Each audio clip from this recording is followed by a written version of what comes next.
3 karya S.R. Kusuma yang dibacakan oleh penulisnya sendiri. Jadi tempat aku menginap adalah satu bangunan dengan beberapa kamar tidur lengkap dengan fasilitas-fasilitas lainnya seperti dapur, kamar mandi, ruang untuk bersantai, dan yang lainnya. Jadi aku merasa seperti di rumah sendiri karena semua sudah tersedia, bahkan bahan makanan pun ada di dalam kulkas. Jadi aku bisa masak kapan saja aku mau, atau kalau malas aku tinggal pesan saja. Hari pertama aku di Bali, aku habiskan bersama Raka di dalam kamar saja. Perjalanan Jakarta Bali membuatku sedikit lelah, apalagi saat ini kesehatanku agak terganggu. Sehari sebelum berangkat ke Bali, penyakitku kambuh. Jadi aku mempunyai masalah di bagian perut sejak aku masih kecil. Entah sudah berapa kali aku harus menjalani operasi. Itu mengapa aku memiliki bekas luka operasi yang cukup panjang di bagian perutku. Dan kata Raka, aku terlihat lebih seksi dengan luka bekas operasi di perutku itu. Ia suka sekali mengelus-elus perutku yang rata, terlebih di bagian luka bekas operasi. Dan hari ini aku hanya bisa berbaring di atas tempat tidur. Aku sedikit merasa kesal karena penyakitku kambuh saat aku sedang ingin bersenang-senang bersama Raka di Bali. Melihatku kesal, Raka berusaha untuk menghiburku. Sayang, kita masih memiliki banyak waktu di Bali untuk kita bersenang-senang. Mungkin malam ini kita tidak dapat melakukannya, kan masih ada malam-malam berikutnya, kata Raka berusaha menghiburku sambil memainkan jarinya di atas perutku. Saat itu aku hanya memakai tank top dan celana pendek saja. Dan aku berjanji padamu, aku akan membuatmu merasa menjadi seorang istri yang paling berbahagia di dunia ini. Aku akan membuatmu terjaga hingga pagi menjelang. Aku hanya tersenyum. Raka mulai menciumku, menciumi leherku sembari jemari tangannya menelusuri garis perutku. Jari jemari Raka mulai bermain di bagian bawah tubuhku. Sesekali Raka mencium bibirku sementara jemarinya terus saja bermain-main di daerah sensitifku. Aku sudah tidak sabar lagi, tapi Raka seolah-olah tidak menanggapi keinginanku. Raka, sekarang sayang, pintaku kepada Raka. Raka masih saja sibuk dengan aktivitasnya. Aku hanya membiarkan saja Raka bermain-main dengan tubuhku.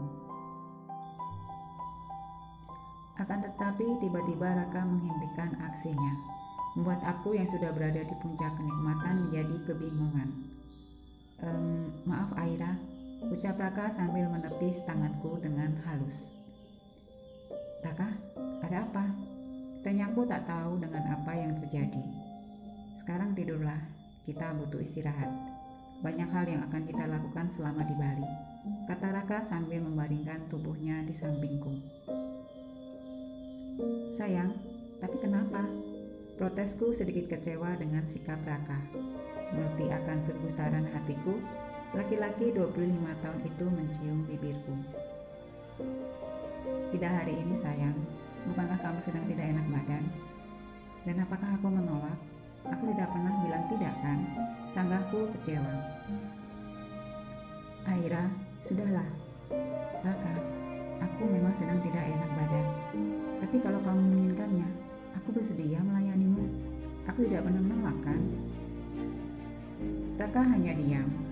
Kalau memang kamu lelah dan tidak ingin berhubungan intim denganku, tapi kenapa kamu, Aira, potong Raka? Kita masih bisa melakukan di lain hari kan?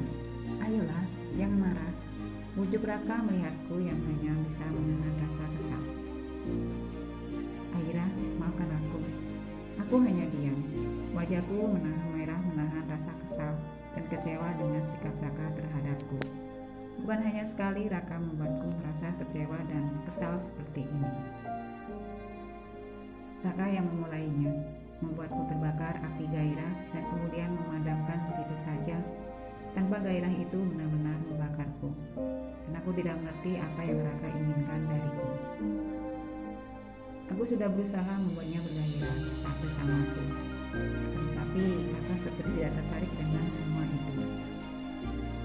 Sulit untukku mengerti apa keinginan Raka dariku. Seringkali aku dibuatnya gigit jari karena Raka selalu menolak dengan halus ajakanku untuk melakukan apa yang semestinya dilakukan suami istri pada umumnya. Sebagai wanita dewasa normal, tentu saja kebutuhan seksualku masihlah tinggi. Terlebih saat berpacaran dengannya, aku dan Raka belum pernah melakukan hal-hal di luar batas. Aku dan Raka berpacaran secara sehat, dan aku beruntung Raka bisa menerima penjelasan dariku bahwa aku tidak ingin melakukannya sebelum semua halal melalui pernikahan yang sah secara agama maupun negara. Bisa dibilang aku sedikit kolot mengenai hal itu, karena aku ingin saat melakukannya, aku melakukannya secara baik dan benar dengan orang yang baik dan benar pula. Pada akhirnya aku dapat menjaga kesucianku sampai akhirnya aku menyerahkan kepada Raka di malam pertama setelah kita menikah. Dan itu menjadi kepuasan batin tersendiri bagiku. Akan tetapi beberapa bulan setelah Raka menikahiku, ia mulai berubah. Raka seperti kehilangan gairah kepadaku, dan itu membingungkanku. Sebagai seorang istri, aku merasa aku telah melakukan yang terbaik yang bisa aku lakukan untuk suamiku. Raka tidak pernah mengeluh apapun mengenai diriku. Ia sangat memuji aku, akan tetapi Raka belum dapat memuaskanku secara jasmani. Kebutuhanku akan hal itu seringkali tidak terpenuhi secara baik oleh Raka. Aku berusaha mengerti keadaannya yang lelah setelah seharian bekerja. Tapi sampai kapan keadaan yang seperti ini akan berlangsung? Jujur, aku pun ingin segera memiliki anak darinya.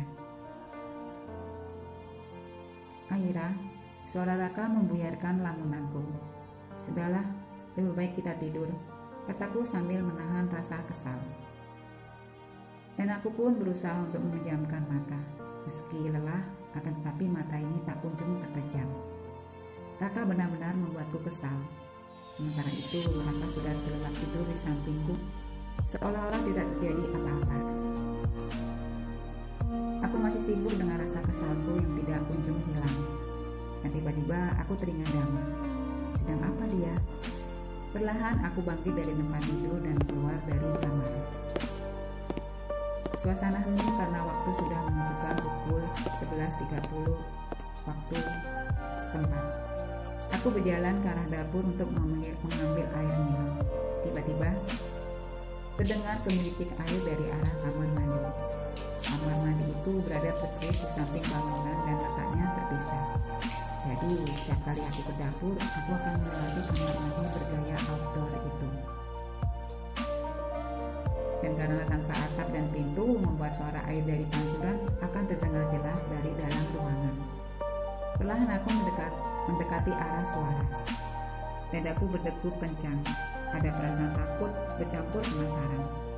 Dengan mengendap-endap, aku berusaha untuk melihat ke arah dalam kamar mandi. Dan aku tertegun melihat pemandangan di hadapanku. Dama? Ya, aku melihat Dama sedang berdiri menghadap tembok dan telanjang. Aku bisa melihat dengan jelas bahu dan punggungnya yang kekar dan berotot. Bokong, ya, bokong itu terlihat padat dan berisi. Pandanganku menjadi liar. Aku seperti terhipnotis dan tidak sedetik pun aku mengalihkan pandanganku. Dengan sangat jelas aku melihat bagian belakang tubuh Dama yang kekar. Air dari pancuran bambu tak henti-hentinya membasahi tubuh Dama yang nyaris membuatku hilang kendali. Pikiranku pun mulai melayang. Membayangkan andai saja aku ada di sana bersama Dama, menikmati air pancuran jernih dan menyejukkan, membasahi tubuhku dan juga tubuhnya. Merasakan sentuhan lembut jemari tangannya, hangat ciuman bibirnya, dan akhirnya hampir saja jantungku terlepas dari tempatnya. Tiba-tiba Dama membalikkan tubuhnya dan melihat aku yang sedang memandangi tubuhnya yang mulus. Aku melihat ekspresi wajah Dama yang terkejut melihatku sudah berada di hadapannya dan berusaha sebisa mungkin menutupi bagian bawah tubuhnya. Astaga, aku menutup mulutku yang hampir saja terpekik melihat pemandangan di hadapanku. Aira, Sedang apa kamu di sana? Maaf. Secepat kilat aku mengambil langkah seribu meninggalkan Dhamma yang masih terbengung-bengung dengan apa yang baru saja terjadi. Dan aku berlari kembali masuk ke dalam kamar. Raka masih terlelap tidur saat aku masuk ke dalam kamar. Entah tiba-tiba aku merasa malu, tapi di sisi lain aku juga merasa senang. Aku membaringkan tubuhku yang masih gemetaran di samping Raka. Keringat bercucuran membasahi tubuhku dan nafasku terengah-engah, seperti habis mengikuti lomba lari 1000 meter rasanya. Dhamma membuat adrenalinku seketika bergejolak. Dan aku tak henti-hentinya meratapi kekonyolanku sendiri. Entah bagaimana aku harus menghadapi Dhamma esok hari. Tersambung, selamat membaca, terima kasih.